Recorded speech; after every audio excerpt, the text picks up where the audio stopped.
You're with BBC News. Good afternoon, I'm Danny Savage, the BBC's North of England correspondent.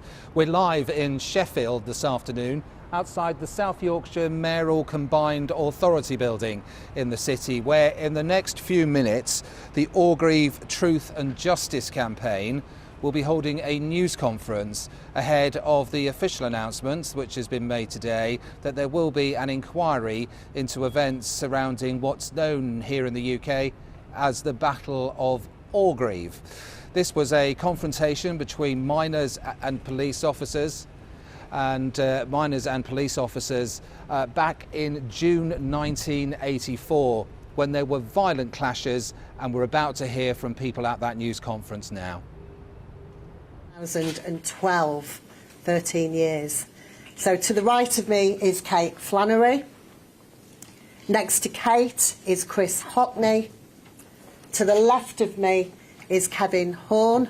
Kevin was one of the 95 miners arrested at Orgreave on the 18th of June and charged with unlawful assembly.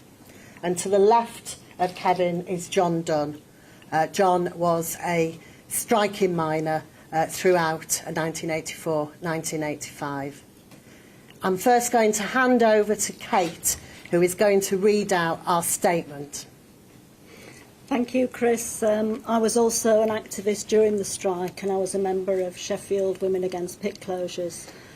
So you'll all know about the massive women's movement that helped to sustain the strike. We have waited a long time for this day, and the announcement of an Orgreave inquiry is really positive news. This is an historic and momentous announcement, and the Orgreave Truth and Justice campaign looks forward to the next stages and the inquiry commencing as soon as possible. The 41st anniversary year of the miners' strike reminds us that we must never forget the importance of that great strike to defend an industry, jobs, trade unions and communities, and the fight for all our futures. We are indebted to the striking miners for their dedication to that year-long struggle that changed our lives forever.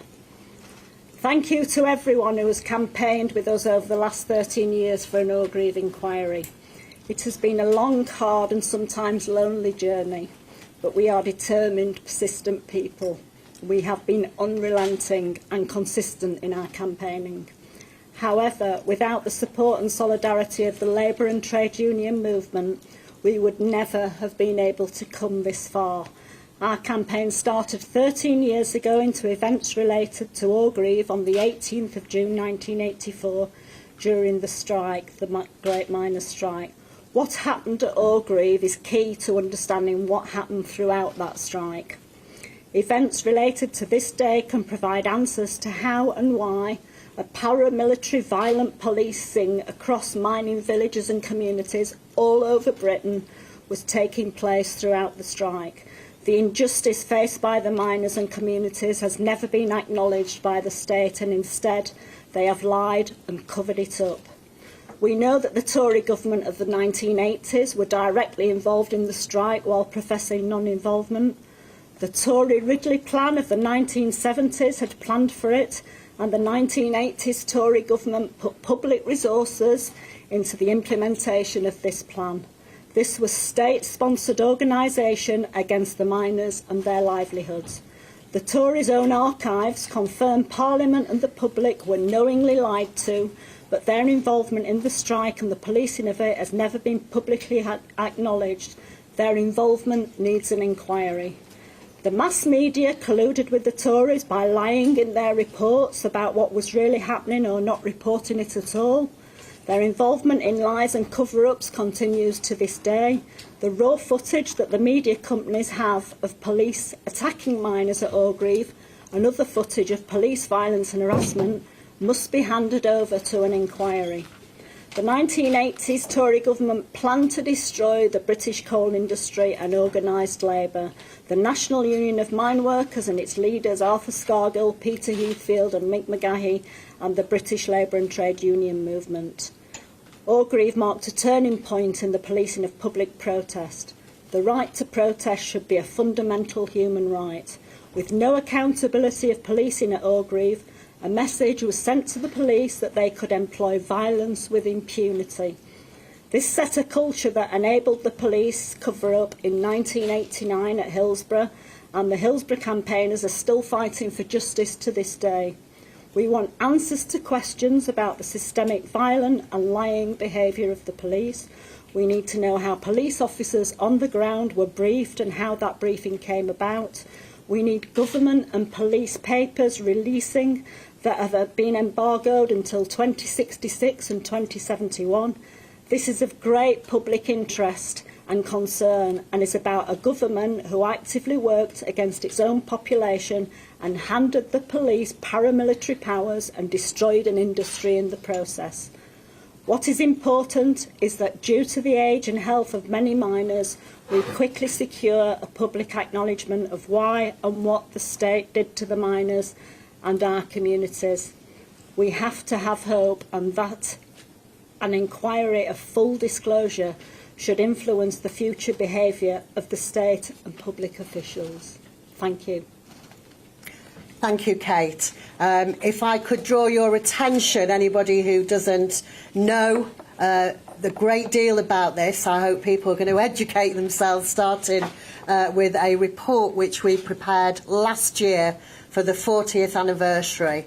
It's available on our website if you go onto the Orgreave Truth and Justice campaign website. Please familiar yourself with that. A lot of this will be coming out, we hope, now that we have an inquiry. I'd like now to pass you over to Kevin Horn, who, as I mentioned, was one of the 95 minors on that day who was arrested, charged with unlawful assembly. Hand over to you, Kevin, please. Hello. I'd just like to say that we have this chance now of wiping the slate clean so that our children and grandchildren can respect the police again.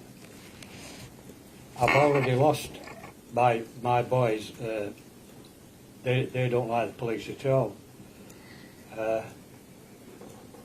They said they see me come back from Orgreave black and blue.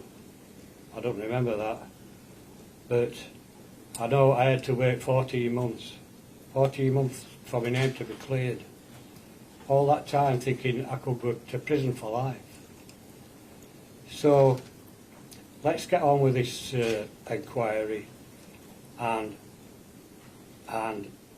stop the police shredding. Thank you. Thank you, Kevin. Kevin there referring to the fact that we are aware that Northumbria Police destroyed the boxes of evidence they held in April 2024. Held it for all those years and then destroyed it just before the election of a government who had committed to an inquiry being held. Kate mentioned the support that we've had, and it's right now that we do pay tribute, so I'm going to hand you over to Chris Hockney to do that. Okay, I'm going to cover solidarity then, solidarity now. This would need a full, like a chapter, a press conference in itself. I can only give you the flavour of the sort of things that went on. Back in 84, 85, I was part of a miners' support group. There were dozens, well, there were hundreds of these groups all across the country, mainly to Windward Pits, collecting food, clothing, children's items, toiletries.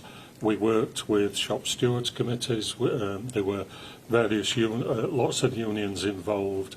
There were branches, trade union branches, trades councils doing what they could, and it was ordinary people doing things like street collections, organising soup kitchens, organising feeding strikers, pickets and their families. There was also solidarity at the time from abroad. We had, in the lead up to Christmas, we had, well, throughout the strike, but in the lead up to Christmas '84, there were huge convoys coming here from Europe, Eastern Europe, packed with things that I've just mentioned. There was also, at the time, solidarity from plenty of MPs who were active, going on picket lines, and also at that time asking for an inquiry. And it would have been wonderful if an inquiry had been given then. There was also across the cultural sector. There were many benefit gigs up and down the country. Too many bands to mention, but literally loads and loads of these going on at the time. If I turn back to now, the support that our campaign has had, it's been very similar in the fact that we've, as a campaign, as Kate mentioned earlier, we couldn't manage without the support that we've had from the whole of the trade union and labour movement. We've spoken at countless meetings and rallies, invitations from shop stewards committees, unions, whole range of people actually keeping us in the public eye. And I'd just like to thank everyone who supported our campaign, who's come along to rallies, who's actually bought t-shirts, bought our merchandise and kept us going. As people have said, it's been a lonely journey. As Kate said, it's been lonely at times, but we've kept on going, and we couldn't have done it without the support of ordinary people and the wider labour movement. There's loads of other things I could cover, but we just don't have time here, so thank you. Thank you, Chris. I'll just stress again, this has been, we've waited for this for so long. I mean, the enormity of what has happened in being an inquiry being announced just is huge. Many miners aren't here, unfortunately. Many women who were active during the strike, unfortunately, aren't here to see this day, and it's an absolute tragedy that we've had to wait so long, so they've missed it. To finish contributions from our end, I'll hand you over to John Dunn. Can I say, first of all, I'm immensely proud to sit with these magnificent people and be associated with those who can't be with us today. When I heard an Orgreave campaign was being set up to demand a full public inquiry, I signed up without hesitation. I was seriously injured, arrested and framed on the picket line weeks before Orgreave. Since then, I've been trying to clear my name. I have 2 criminal convictions to this day. I have a scar in the back of my head where a copper with a truncheon took a swing at it. I'm in the bizarre situation of not being able to clear my name because, according to police records in Derbyshire, the National Police Council, I was never arrested. So I want somebody to explain to me how you end up in court being framed with 2 criminal convictions when you were never arrested. So I hope that this Orgreave inquiry and full disclosure will open the door on what Kate rightly said was happening every day throughout that strike, in our villages, away from the cameras, where the police riot at Orgreave was the most covered, even though the BBC somehow managed to reverse its footage and make us the villains. So if we can get that inquiry, not just me can clear my name, but the 11,000 of us who were arrested, the 7,500 who were seriously injured, the 200 who lost their jobs and never worked again, and the 2 innocent pickets who were murdered on the picket line can get some sort of justice. Thank you, John.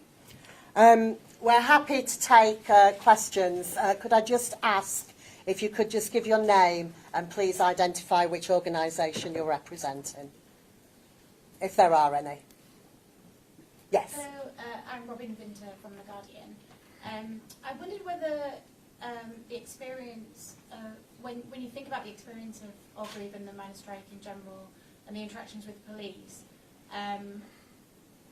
when in the situation that we're in, kind of day to day, with an enormous number of protests in the UK, are you seeing anything that you saw at Orgreave that you feel like you're seeing again now?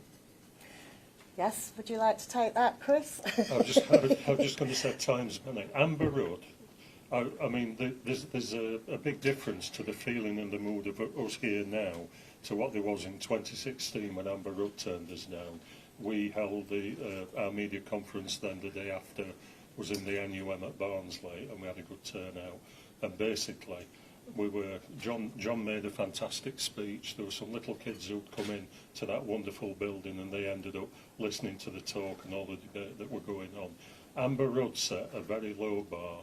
Nobody were killed. Well, we don't know. To be quite honest, we don't know if people who were actually who were beaten up on that day ended up with serious medical conditions and may have shortened their lives. And we look now at all the demonstrations, the rallies, the peaceful protests that is going on all the way through and is happening now. I don't want to mention loads, but if you look at what happened at Sarah Everard, if you look at what's happening now in London on the Palestinian demos, if you look at what happens behind the scenes on ordinary pickets, police behaviour,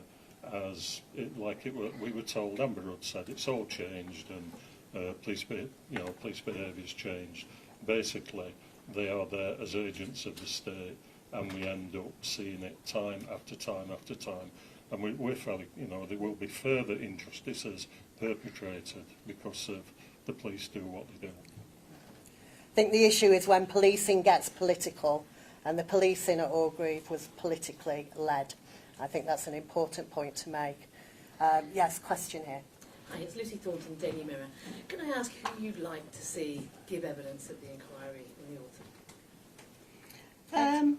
Well, we've not got that far really. We've kind of hinted at that behind the scenes, but we've not got as far as naming names. But we do need people who were involved in leading the strike. Arthur Scargill, for example, will have a lot to say about what happened.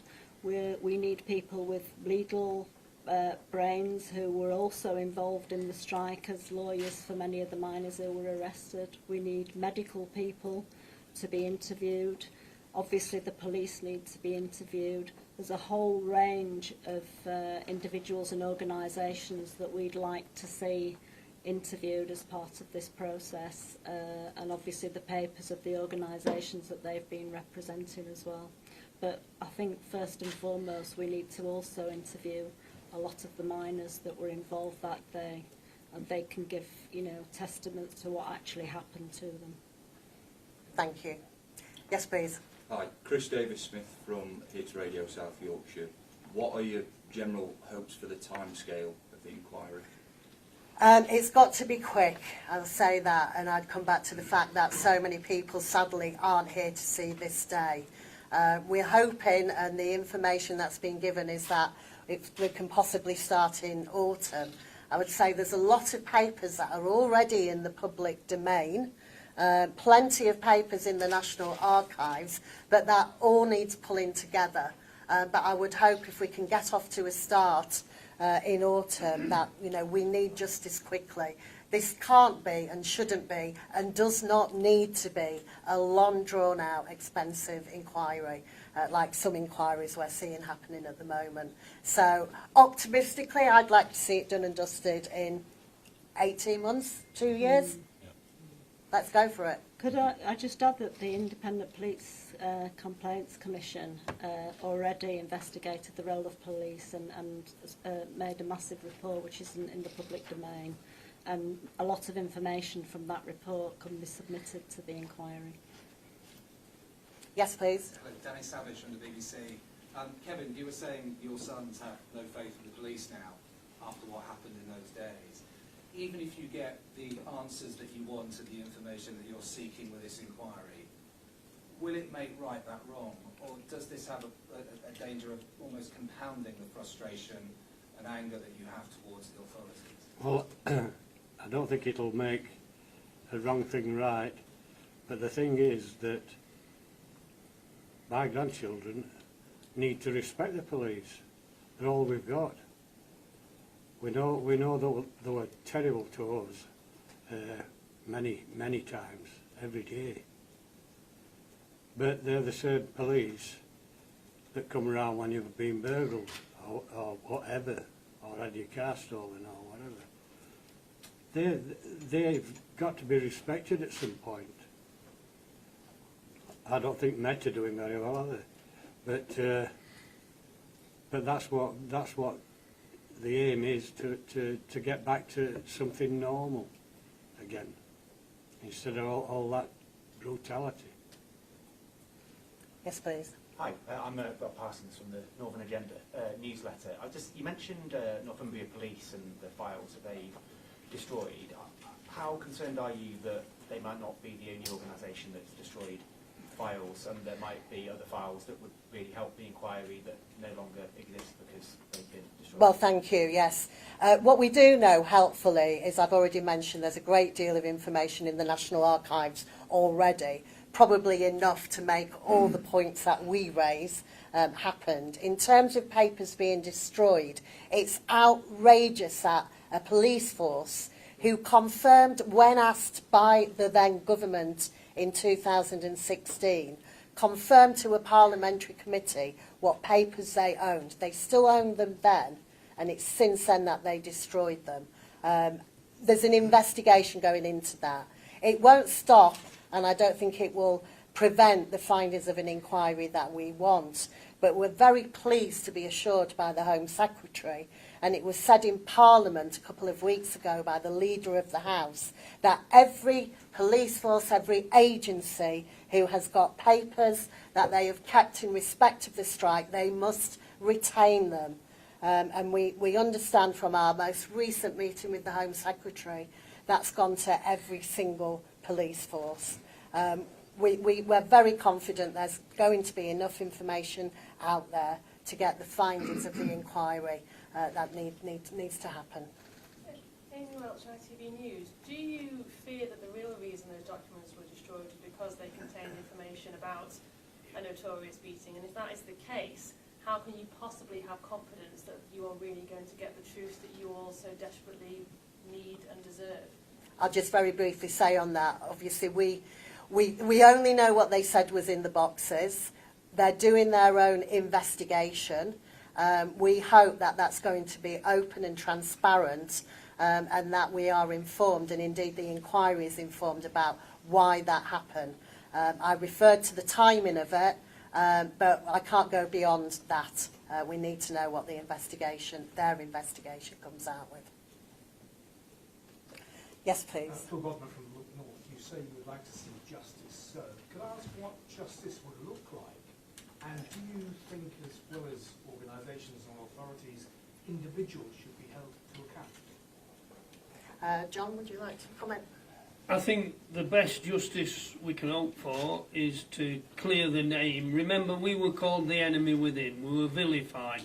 Arthur Scargill was the most vilified man on the planet. The best we can hope for, I think, at this moment is that we clear our names. But on accountability, I think that every copper who perjured themselves, everybody who gave the instructions, especially at Orgreave, what police had to write in their arrest statements, must be held to account. Various politicians who have been part of that cover-up ongoing since then, up to and including, I can't remember how many Home Secretaries we've seen off. It's been a squad rotation system for them while we've been campaigning. But we want to know what they told the authorities to do with the papers. We were led up the garden path by the Tories, and I'm just hoping that this gives us the chance.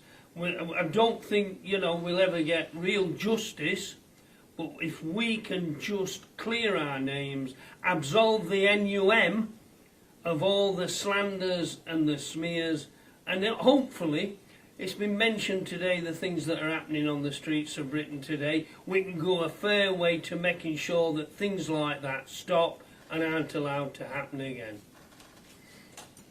Thank you. Any more questions? I think we'll end the conference there. Thank you very much for your time today. Thank you.